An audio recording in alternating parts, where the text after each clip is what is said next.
여론으로 풀어보는 정치 이슈 풀풀입니다. 이번 주는 배종찬 인사이트K 연구소장의 부친상으로 인해서 함께 하시지 못하게 됐는데요. 삼가고인의 명복을 빕니다. 자, 오늘은 이강윤 한국사회여론연구소장과 함께합니다. 소장님 반갑습니다. 안녕하세요. 네.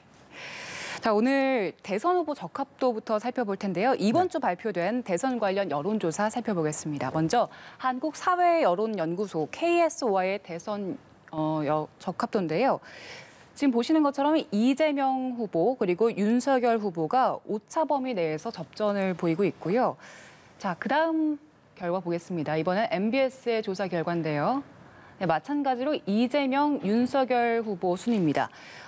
이번에는 이재명 지사가 3%포인트 떨어지긴 했지만 역시 윤석열 후보보다는 그 오차 범위 밖에서 앞서고 있는 상황인데 이번 주는 지난주에 이어서도 그 대장동 의혹이 핵심 이슈였잖아요. 근데 이번 그 두 여론조사 결과를 어떻게 분석할 수 있겠습니까? 대장동 사건은 하루가 멀다 하고가 아니고 하루 중에도 몇 번씩 새로운 팩트나 의혹이 제기되고 그래서 뉴스가 확 바뀌죠. 그렇습니다. 계속 커가고 있고. 그래서 당연히 민심에 미치는 영향은 큰데 아직은 시민들께서 대장동 사건에 대한 가르마를 타고 얼개를 대충 짐작을 하고 그거에 대한 정치적 판단을 내릴 만큼의 팩트나 밝혀진 건 의외로 많지는 않아요. 지금은 문제 제기, 의혹, 그다음에 부분적인 팩트들. 근데 이런 것들이 다 쭉 꿰져 가지고 전체 그림을 그릴 만한 단계는 아직 못 되고요. 이제 수사 막 시작했고 한 사람이 구속된 거죠. 어쨌거나 초기에 이재명 지사에게 결코 좋은 뉴스는 아닐 것이다. 이러다가 뭐 좀 큰일이 날 수도 있는 거 아닌가 하는 생각들을 많이들 갖게 하기에는 충분했어요. 그런데 점점점 얘기되어 가는 걸 보니까 적어도 이재명 예비 후보의 개인 비리, 뭐 돈을 받았다거나 일부러 그쪽에 어느 한쪽에 좀 특혜를 일부러 주고 그랬던 건 아닌가 하는 생각이 조금씩 커지기 시작했고 또 한편으로 이거 자칫 잘못하면 이 지사가 좀 위험해질 수도 있겠구나라고 이 지사를 좋아하거나 지지하거나 또는 잠재적 지지 성향을 갖고 있는 사람들이 결집하게 됐죠. 그래서 전반적으로는 배드 뉴스인데 결집 효과가 그에 못지않게 컸고 잠재적 지지 그룹들도 조금 뭉치는 경향. 그다음에 국민의힘이나 일부 언론에서 지나치게 아직 뭐가 제대로 밝혀진 게 없는데 지나치게 많이 두들겨 패는 거 아닌가.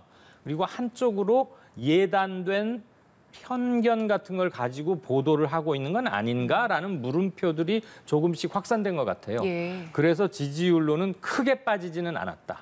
상당히 드러났던 걸로만 보면 소재는 굉장히 쇼킹할 만큼 안 좋은 거였고 국민 정서도 굉장히 지금 화들이 많이 나 계시고 일단 너무 놀랍잖아요. 무슨 1, 2억, 1, 2천만도 아니고 어떻게 갔다 하면 50억, 100억입니까? 그렇습니다. 이건 상상을 못하는 건데 도대체 이놈 나라가 어디까지 어떻게 썩었단 말이냐. 그래서 또 한 번 허탈감에 빠질 만한데 그런 모든 충격들을 감안하면 조금 전에 보신 것처럼 퍼센트 포인트로는 그렇게 많이 빠진 건 아니다. 물론 그건 고발 사주 문건 국면에서의 윤석열 예비 후보에게도 비슷했습니다. 그래서 결집 효과와 위기가 상쇄되는 그리고 어떤 면에서는 조금이라도 오른 점이 있었고 지난 2주 동안만 정리를 해보자면 저희 한국사회여론연구소 걸로는 이재명 예비 후보가 윤석열 예비 후보를 오차범위 내에서 그러니까 오차범위 내니까 실은 누가 앞섰다 뒤졌다를 말하는 건 실은 안 되는 건데 그냥 오차범위 안에 있습니다 이렇게만 말씀드려야 하는 건데 일단은 조금 앞서고 있고요. 조금 굉장히 차이는 적습니다. 저희와 조사 방식을 달리하는 NBS, K-스탯 이런 데서는 그동안에도 쭉 이재명 지사가 오차범위 밖으로 좀 여유 있게 이기고 있었는데 대장동 건이 터졌음에도 그 기조는 흔들리지는 않고 있다. 그래서 시민들께서 아직은 지지를 바꾼다거나 그런 생각은 하지 않고 예의 주시는 하고 계실 것입니다. 그러나 아직까지는 큰 영향은 미치고 있지 않다라고 보는 게 맞을 것 같습니다. 아직은 뭐 드러난 게 많지 않기 때문에 판단을 내리기엔 이르다. 이런 생각을 하고 계시는 것 같은데 그런데 지난주에 유동규 전 본부장이 구속이 됐잖아요. 근데 이 부분은 어느 정도 이 지사의 지지율에 영향을 미칠 수 있지 않을까라는 생각도 들었는데 크게 또 변동이 없는 것 같아요. 가장 핵심이었던 게 구속된 유동규 전 본부장이 측근이냐? 예. 사실 측근이라 그러면은 타격이 있죠. 그렇지 않습니까? 그런데 그 논란이 불거지고 국민의힘에서 야 이거 최측근이 잡혔다. 그럼 몸통인 당신 뭐 책임을 지고 이래야 될 거 아니냐. 예. 그런 얘기가 여러 군데서 제기가 됐는데 이재명 지사가 비교적 대응을 빨리 했달까? 기민하게 선긋기 그런 걸 했고 일부는 먹혔던 것 같아요. 이를테면 이런 말을 합니다. 측근 아니다. 측근이라 하면 적어도 내 비서실에 근무를 하거나 예. 또는 나에게 돈을 받고 그러니까 개인전 돈 이런 게 아니고 급료. 자리가 있으니까 직책이 있으면 당연히 급여가 나가는 거 아니겠어요. 급여 같은 형태의 돈을 받고 나를 도와준 그런 정도가 돼야 측근인데 유동규 이 사람은 그런 게 아니었다. 애초에 내가 성남시장 처음에 될 때는 도움을 받은 건 맞으나 그 뒤로는 그렇게 긴밀한 관계는 아니었고 경기관광공사 사장을 하면서 영화 사업하고 380억 지원 요청이 있고 뭐하고 해서 임기를 다 마치지 않고 떠났다. 예. 그래서 공석으로 있다가 그 음식 푸드 칼럼니스트 황교익 씨 이렇게 예. 하려고 했던 건도 기억하실 겁니다. 그랬던 거 아니냐. 그러니까 이 사람은 측근이 아니다라고 손을 딱 잘라버렸어요. 그래서 이것들이 상당히 기민하게 이루어지면서 일정 부분은 먹힌 것 같아요. 물론 이 건을 고깝게 보거나 아니야 이거 이재명 지사하고 분명히 뭐가 있어라고 생각하는 분들도 상당히 계십니다. 아까 앞으로도 여론조사 추이가 나오겠지만 경향신문 의뢰로 K-스탯 조사한 거 보면은 예. 국민의 반가량 또는 반에 육박하는 사람은 예. 이재명 지사한테 책임 있는 거 아니야? 아직도 그렇게 보는 분들이 많이 계시긴 합니다. 그런데 이건 수사 진척도에 따라서 조금 변화의 여지는 있다고 보입니다. 네, 일단 굉장히 빠르게 정면 돌파를 하는 대응을 했었고 그리고 네. 측근에 대한 기준을 먼저 제시한 것이 좀 효과가 있었다 이렇게 볼 수 있는 것 네. 같아요. 조금 전 말씀해 주신 그 여론조사 결과를 살펴볼 텐데 이 부분은 사실 이재명 후보에게 그다지 좋은 긍정적인 결과는 아니었던 것 같아요. 일단 대장동 개발 특혜 의혹이 국민의힘보다는 이재명 후보 측의 책임이 더 크다 이런 조사 네. 결과인 거잖아요. 지금 과반을 넘는 분들이 이재명 후보의 책임이 더 크다고 응답을 했는데 저희가 앞서 본 그 지지층 결집효과 이런 것들이 있었지만 네. 일단 여론조사상으로는 이재명 후보의 책임이 더 크다고 보는 것 같아요. 예. 그러니까 얼핏 시청자분들이나 예. 국민들께서 보실 때 야 이게 무슨 앞뒤가 잘 안 맞는 거 아니야? 이재명 후보 책임이 더 크다는 대답이 지금 2명 중에 1명, 예. 반을 조금 넘잖아요. 그러면 지지율에도 영향이 갈 것 같은데 거기까지 당연하고도 합리적 추측 같기도 한데 왜 조금 다르지? 이게 이 사건을 바라보는 시민들의 갈래 또는 결 거기서 좀 차이가 있는 게 아닌가 싶어요. 일테면 이것과 거의 비슷한 충격을 줄 만한 사안이 고발 사주 문건 그 사건인데 예. 그것은 여러 가지로 봤을 때 윤석열 예비 후보에게 좀 혐의가 가고 그 후보 좀 힘들어지는 거 아니겠어?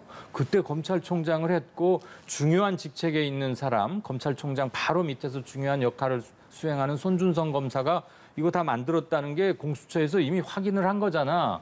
이런 건데 지금 이 건은 조금씩 나오는 각 사가 지금 언론 취재 경쟁이 아주 빡세게 붙었지 않습니까? 예. 소환도 했고 유동규 씨는 구속도 됐고 그 과정에서 편린적으로 하나씩 나온 것들을 조금 꽤 맞추거나 정황을 쭉 이어서 함께 보면 적어도 개인 비리는 아닌 것 같다. 이재명에게. 그 말은 일단 이재명이 약간 프리해질 수 있는 여지가 생긴 거 하나 있고요. 그동안 국민의힘이나 일부 언론들이 이재명을 공격했는데 꼭 그것만은 아닌 것 같아. 돈 간 사람들이 주로 그러니까 현 야권 예. 그쪽으로 왜들 그렇게 많이 갔지? 이게 뭐야? 도대체 누가 잘못한 거야? 이 건으로 누가 떳떳지 못한 돈 또는 일확천금을 많이 갖고 예. 있는 거야? 이런데 궁금증이 모아지다 보면 이거 이재명만을 때리고 그리 몰아갈 일은 아닌 것 같네라는 여론도 만만치는 않다. 그렇지만 일단 50억, 100억 이런 것들에서 오는 숫자상의 충격 그리고 이 문제가 성남시장 재임 시절에 이재명 시장이 자기 입으로 말했잖아요. 예. 내 설계하에 했다. 그러니까 최종적인 책임은 어쨌거나 성남시에 있으니까 사람들께서 이렇게 반응하시는 것도 충분히 이해는 갑니다. 네.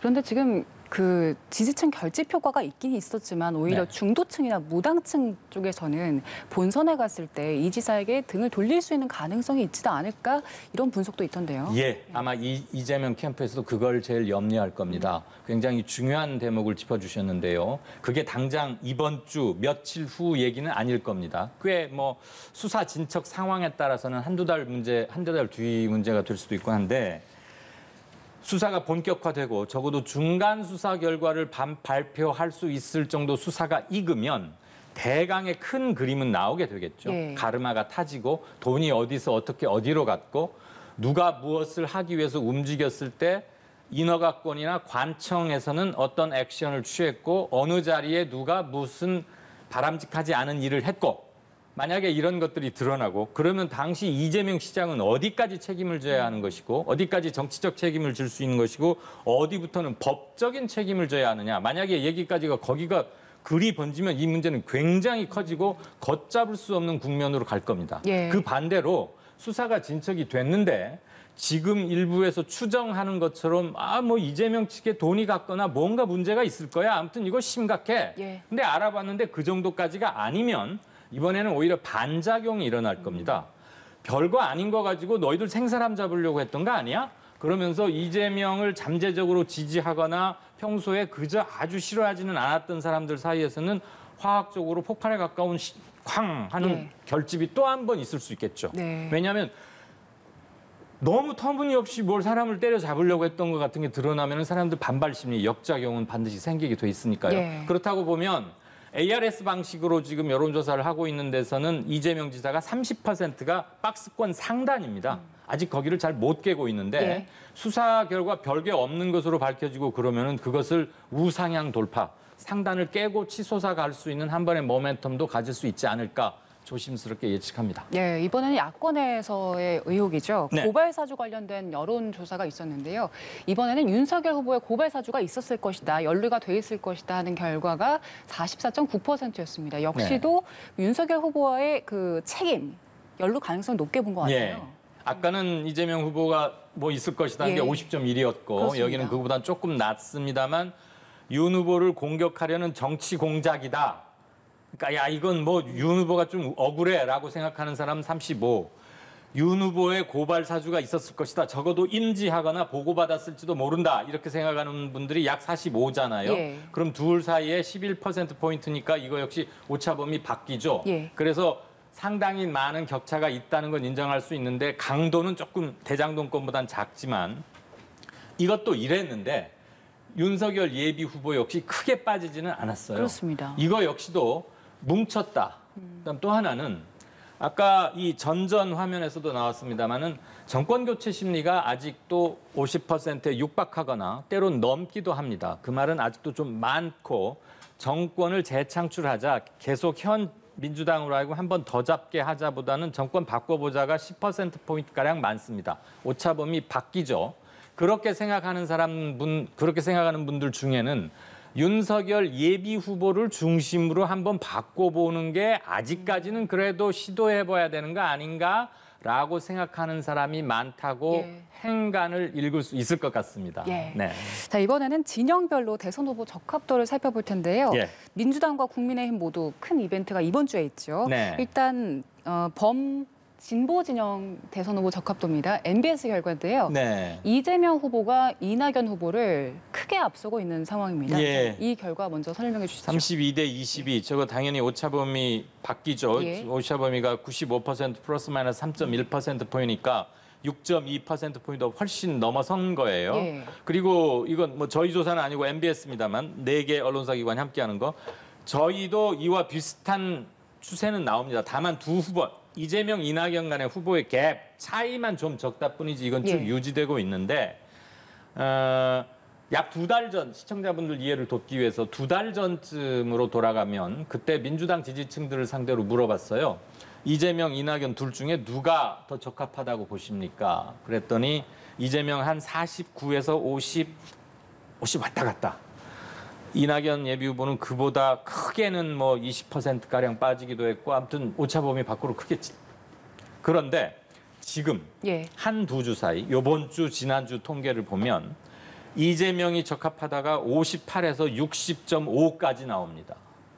그 말은 50 간당간당해서 10%포인트 훅 뛴 거죠. 예. 대세론이 더 강해지고 있다는 거고 공교롭게도 대장동으로 막 달궈질 때 그 결집 강도가 더 세진 예. 거예요. 그러니까 숫자로도 일부 집중이 되고 물론 이낙연 후보도 전에 비해서 올랐는데 예. 상승폭이나 상승 강도는 이재명 후보 쪽으로 쏠린 것보다는 약했다. 예. 그래서 지금 두 사람 간의 차이가 알다시피 그렇게 나고 있는 것이다. 예. 그리고 이번 주말에 결판이 나는데 토요일 날 경기도, 일요일 날 서울 최종 피날레를 하지 않습니까? 예. 아마도 본선 결선 투표 없이 일요일 날 서울 대회를 끝으로 이재명 후보가 본선 티켓을 쥐지 않을까 이렇게 조심스럽지만 예측을 할 수 있을 것 같습니다. 네, 본선 직행에 대한 예상을 해주셨고요. 저희가 범보수 진영 적합도를 보겠습니다. 네. 홍준표 후보가 윤석열 후보에게 앞서고 있는 모습인데 저희가 지금 이것보다는 이제 4위로 누가 들어가느냐 이 부분이지 않겠습니까? 아, 예. 네, 짧게 저희가 정리하고 넘어가겠습니다. 4위 예상하는 게 1위 예상 또는 내년 대선에서 누가 될 것보다 솔직히 더 어렵습니다. 예. 그래서 저는 허락하신다면 가급적 말씀을 안 드리고 싶은데 예. 이유가 여기 잔글씨로 나가지만 이 샘플이 1000명입니다. 예. 1000명에 10%면 100명이고요. 1%면 10명이에요.